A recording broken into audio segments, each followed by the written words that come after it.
आज ही ओला dock app download करें। ओला dock, doctor का अपॉइंटमेंट आसानी से। अस्सलाम वालेकुम, मेरा नाम प्रोफेसर डॉक्टर मुबीन अख्तर है और आज की इस वीडियो में मैं बहुत एक अहम इम्पॉर्टेंट जो टॉपिक है प्रेगनेंसी से रिलेटेड उसके बारे में चंद बातें आपसे डिस्कस करूंगी।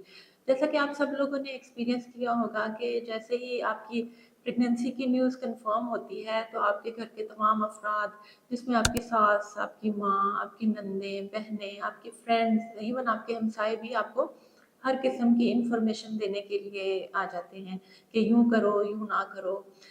तो ये सारे अपने प्यार की वजह से आपको ये सारी बातें बताते हैं। उनकी ख्वाहिश होती है कि अ, जो वो सही समझते हैं आपके लिए, आपको वो मशवरा दिया जाए और ताकि आप डिफरेंट तरह की कॉम्प्लिकेशन से बच सकें। ये उनका जो है उनकी नेक नियत होती है, उनका प्यार होता है। लेकिन होता क्या है कि जो मरीज़ होता है, जो या प्रेग्नेंट खातून होती है, वो इतनी सारी जो इन्फॉर्मेशन है उससे वो बहुत ज़्यादा कन्फ्यूज़ हो जाती है और उसको समझ नहीं आती कि कौन-सी बात सही है और कौन-सी बात गलत है। तो आज हम ऐसी ही चंद बातों को, जिनको हम कहते हैं मिथ्स अबाउट प्रेगनेंसी, उनके बारे में बात करेंगे कि इसमें कौन-सी बात सही है और कौन-सी बात गलत है। तो आइए स्टार्ट करते हैं। सबसे पहले हम बात करेंगे मॉर्निंग सिकनेस के बारे में। मॉर्निंग सिकनेस क्या होती है? ये प्रेगनेंसी में जो अक्सर औरतें कहती हैं जी हमें मतली होती है, कुछ को उल्टी होती है, तो इसको हम अपनी ज़ुबान में मॉर्निंग सिकनेस कहते हैं। लेकिन इसकी एक इम्पॉर्टेंट बात ये है कि ये सिर्फ मॉर्निंग में नहीं होती। लोग ये समझते हैं कि जी सुबह उठते हुए पहले काम यही होगा कि मतली होगी या उल्टी होगी। ज़रूरी नहीं, ये दिन के किसी भी टाइम में हो सकती है। और दूसरी बात ये है कि जैसे-जैसे प्रेगनेंसी एडवांस होती है, यूजुअली चौथे महीने या 5वें महीने के एंड तक मेजॉरिटी ख़वातीन में ये मॉर्निंग सिकनेस जो है वो ख़त्म हो जाती है। लेकिन ये भी ज़रूरी नहीं है। कुछ पेशेंट्स में through out pregnancy until the delivery of the baby ये मॉर्निंग सिकनेस कंटिन्यू करती है। और ये होती किस वजह से है? ये जो हार्मोन्स प्रेगनेंसी में प्रोड्यूस होते हैं, उनका एक्सेसिव लेवल जो बॉडी में बिल्ड होता है और वो ब्रेन के स्पेसिफिक एरियाज को स्टिमुलेट करता है, जिसकी वजह से ये मॉर्निंग सिकनेस होती है। दूसरा इम्पोर्टेंट पॉइंट, ज़्यादातर बड़े बुजुर्ग ये कहते हैं उस खातून को जो कि प्रेग्नेंट होती है कि जी खाना ज़्यादा खाओ और 2 लोगों के लिए खाओ। ये बिल्कुल एक गलत मिथ है। आपको 2 लोगों के लिए खाने की बिल्कुल कोई ज़रूरत नहीं है।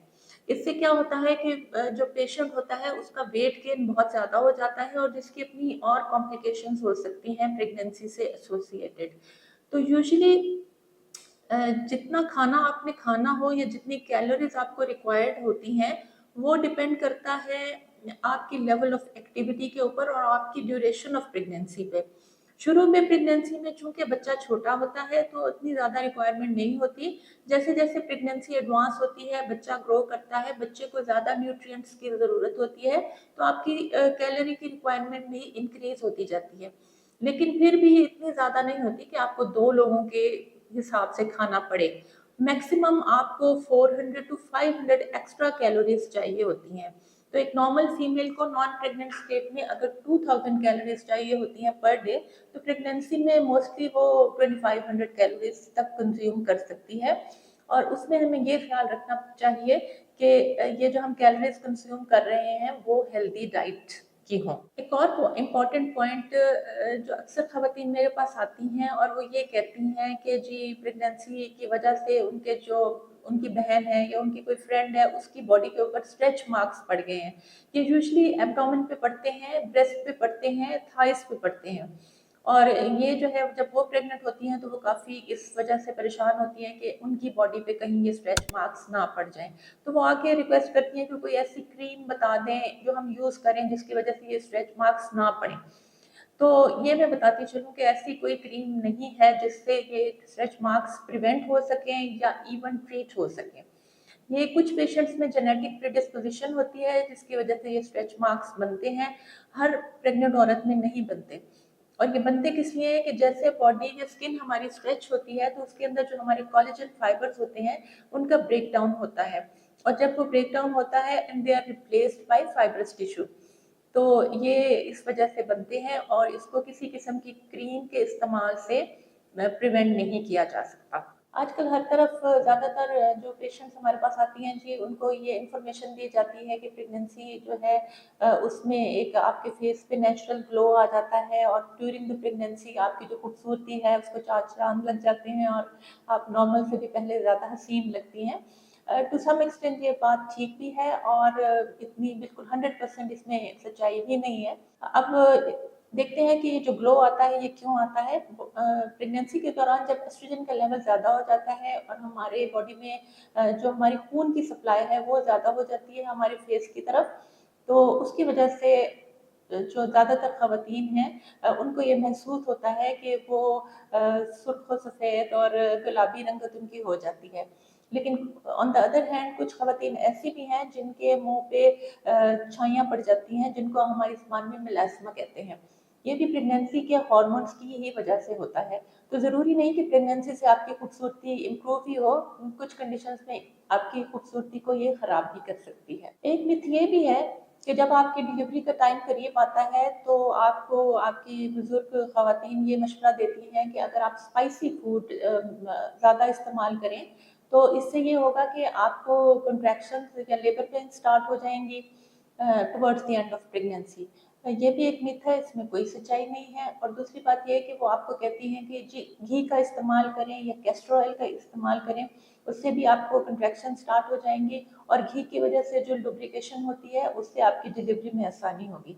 आज तक ऐसी कोई रिसर्च नहीं हुई, बल्कि रिसर्च हुई है और उसमें ये प्रूव हुआ है कि इस बात में कोई सच्चाई नहीं है। ज़्यादातर पेशेंट्स मेरे पास आती हैं और वो मुझसे ये बात डिस्कस करती हैं कि जी हमें कहा जाता है कि प्रेगनेंसी में आप ज़्यादा चाय, कॉफ़ी इस्तेमाल ना करें, उससे क्या होगा कि जी आपके बच्चे की जो रंगत है वो काली होगी।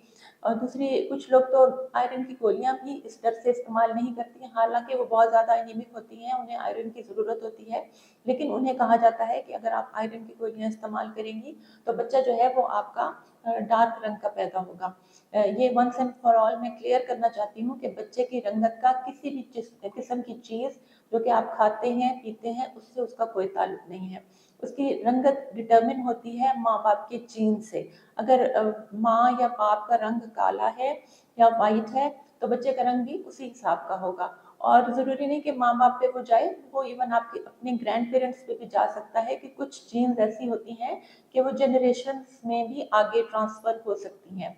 तो अगर आप जो भी आपका खाने का दिल चाहता है, आप वो ज़रूर खाएँ, एक लिमिट में खाएँ, लेकिन इस तरह रिलैक्स होके खाएँ कि उसका बच्चे के कलर पे कोई इफ़ेक्ट नहीं होगा। कुछ पेशेंट्स मुझे आके कहती हैं कि डॉक्टर साहब मेरी जो सास है या मेरी माँ है वो मुझे ये कह रही है कि चूँकि तुम्हारे जो पेट की शेप है वो ख़ास किस्म की है, तो मुझे लग रहा है कि इस दफ़ा बेटा होगा या बेटी होगी।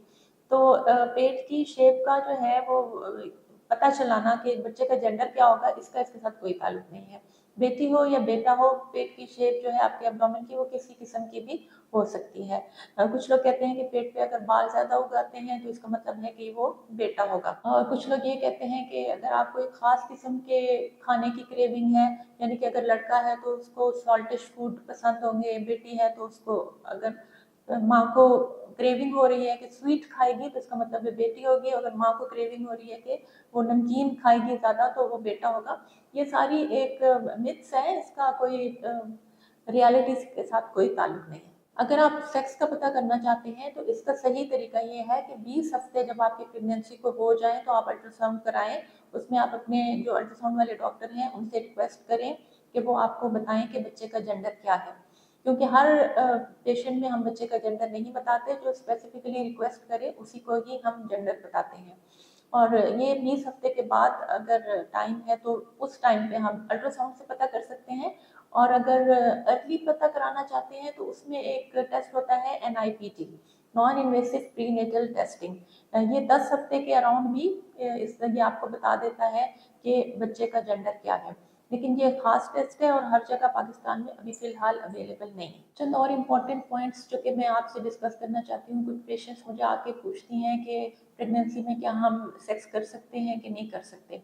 तो इसका जवाब जो है हर पेशेंट के लिए डिफरेंट होगा। हर पेशेंट को सेक्स करना मना नहीं है, लेकिन कुछ पेशेंट्स जिनमें प्रॉब्लम चल रही है कि प्रेगनेंसी उनकी कोई कॉम्प्लिकेटेड है या हाई रिस्क है, जिसमें उसको ब्लीडिंग का मसला हो सकता है या पहले उसके कोई बच्चे दाया होने की हिस्ट्री है, तो उन कंडीशंस में हम पेशेंट को मना करते हैं कि वो नॉर्मली सेक्स अवॉइड करे। और एक कंडीशन होती है प्रेगनेंसी में जिसको हम कहते हैं प्लेसेंटा प्रीविया, जिसमें ऑल जो होती है वो बच्चे की बच्चेदानी के मुंह के ऊपर अटैच्ड होती है। तो ऐसी कुछ चंद कंडीशन हैं जिसमें हम पेशेंट को अवॉइड करते हैं कि वो सेक्स ना करे। तो ये सब आपकी डॉक्टर आपको बेहतर बता सकती हैं क्योंकि वो आपकी डिटेल हिस्ट्री के बारे में जानती हैं। तो अगर ये सवाल किसी को दरपेश है तो बेहतर यही होगा कि वो अपने डॉक्टर से जाके डिस्कस करे, वही आपको बेहतर गाइड करेंगे। कुछ लोग प्रेगनेंसी में एक्सरसाइज बिल्कुल अवॉइड करते हैं और उनको खतरा होता है कि एक्सरसाइज उनकी प्रेगनेंसी के लिए नुकसानदेह होगी और बच्चे को कोई नुकसान हो सकता है या प्रेगनेंसी को। ये भी एक ऐसा सवाल है कि सब पेशेंट्स के लिए इसका एक जवाब नहीं हो सकता।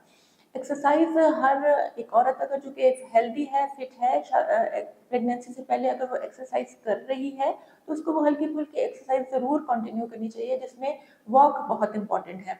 और अगर तो वो एक्सरसाइज नहीं कर रही प्रेगनेंसी में, फिर वो स्टार्ट करने की कोई इतनी ज़रूरत नहीं है क्योंकि बॉडी ट्यून्ड नहीं होती।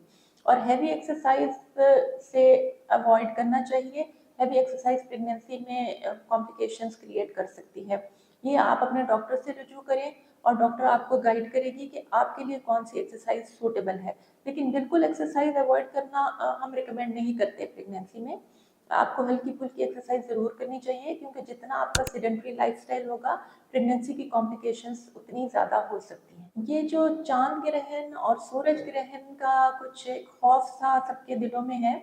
हमारी जो बड़ी बूढ़ियाँ हैं, हमारी माएँ हैं, हमारी दादियाँ हैं, उनका इस चीज़ पे बहुत ज़्यादा एतमाद है, भरोसा है कि ये जो है ये प्रेगनेंसी के लिए ख़तरनाक होती हैं। अगर कोई चांद ग्रहण होता है, सूरज ग्रहण, तो वो डिफरेंट तरह की एडवाइसेस अपनी बहुओं को, बेटियों को देती हैं जो कि प्रेग्नेंट होती हैं, ये ना करो, वो ना करो, नहीं तो इसमें बच्चे की बनावट में कोई ना कोई एबनॉर्मेलिटी आ जाएगी।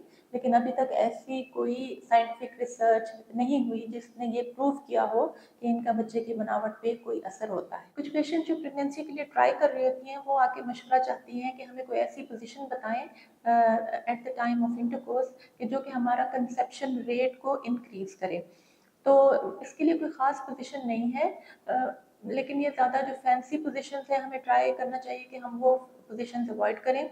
जो एक नॉर्मल मिशनरी पोजीशन है, आपको वही पोजीशन यूज़ करनी चाहिए। और क्वाइटस के बाद या इंटरकोर्स के बाद 5 से 10 मिनट अगर आप रेस्ट करना चाहती हैं तो आप रेस्ट करें और उसके बाद वॉशरूम जाएं, अपने आप को वॉश करें। पोजीशन का कंसेप्शन रेट से कोई ताल्लुक नहीं है। आखिर में दो बहुत ही इम्पोर्टेंट मिथ्स हैं जो कि मैं आपके साथ शेयर करना चाहूँगी। एक तो ये है कि जो पेशेंट्स अपने बच्चों को फीड करा रही होती हैं डिलीवरी के बाद, तो उनके माइंड में ये बात होती है कि जब तक वो बच्चे को फीड कराती रहेंगी वो प्रेग्नेंट नहीं हो सकती। तो इसी गलतफहमी में बहुत सारी पेशेंट्स मेरे पास आती हैं जो कि प्रेग्नेंट हो जाती हैं और वो ये कहती हैं, डॉक्टर साहब हम तो फीड करा रहे थे, ये कैसे हो गया, हमें पता नहीं। आपकी इन्फॉर्मेशन के लिए बहुत ही इम्पोर्टेंट है कि आपको पता होना चाहिए कि 6 महीने तक अगर आप रेगुलर फीड करा रही हैं, सिर्फ बच्चा माँ का दूध ले रहा है और आपको माहवारी नहीं हो रही, तो फिर आप रिलाई कर सकती हैं इस मेथड ऑफ कॉन्ट्रासेप्शन पे। अगर 6 महीने से ज़्यादा बच्चे की उम्र हो गई है और बच्चा साथ में और फूड खाना जो है बाहर का खाना भी खाना स्टार्ट हो गया है, जिसको हम वीनिंग कहते हैं, और आपको माहवारी भी स्टार्ट हो गई है, तो फिर जो है आपकी प्रेगनेंसी का रिस्क इंक्रीज हो जाता है। उस कंडीशन में आपको कोई रिलायबल कॉन्ट्रासेप्शन इस्तेमाल करनी चाहिए अगर आप प्रेगनेंसी नहीं चाहते। डिलीवरी के बाद अक्सर खवातीन को कुछ साइकोलॉजिकल प्रॉब्लम्स होती हैं, ये बहुत कॉमन है। उसमें क्या होता है कि पेशेंट का मूड जो है वो डिस्टर्ब रहता है, पेशेंट उदास रहती है, उसको अजीब अजीब से ख्यालात आते हैं कि मुझे कुछ हो जाएगा, मेरे बच्चे को कुछ हो जाएगा। ये साइकोलॉजिकल प्रॉब्लम्स हैं। पेशेंट का दिल नहीं लगता कुछ काम करने में, उसको डिप्रेशन हो जाता है, उसको एंग्जाइटी हो जाती है। तो यहाँ हमारे यहाँ ये बहुत रिवाज है कि जी उसको लेबल कर दिया जाता है कि चिले में जी उसको किसी चीज़ का साया हो गया है उसके ऊपर, या उसको किसी जिन का हाथ लग गया है। तो काइंडली ये आपसे रिक्वेस्ट है कि अगर इस तरह का मसला आपके इर्द गिर्द में किसी भी खातून को डिलीवरी के बाद पेश आता है, तो आप उनको किसी डॉक्टर के पास, किसी साइकियाट्रिस्ट के पास लेके जाएं, ना कि किसी दम दरूद वाले पीर बाबा के पास। Thank you. पाकिस्तान के टॉप डॉक्टर्स के साथ अपॉइंटमेंट बुक करें, वो भी पेशेंट फीडबैक देखते हुए। आज ही ओला डॉक ऐप डाउनलोड करें। ओला डॉक, डॉक्टर का अपॉइंटमेंट आसानी से।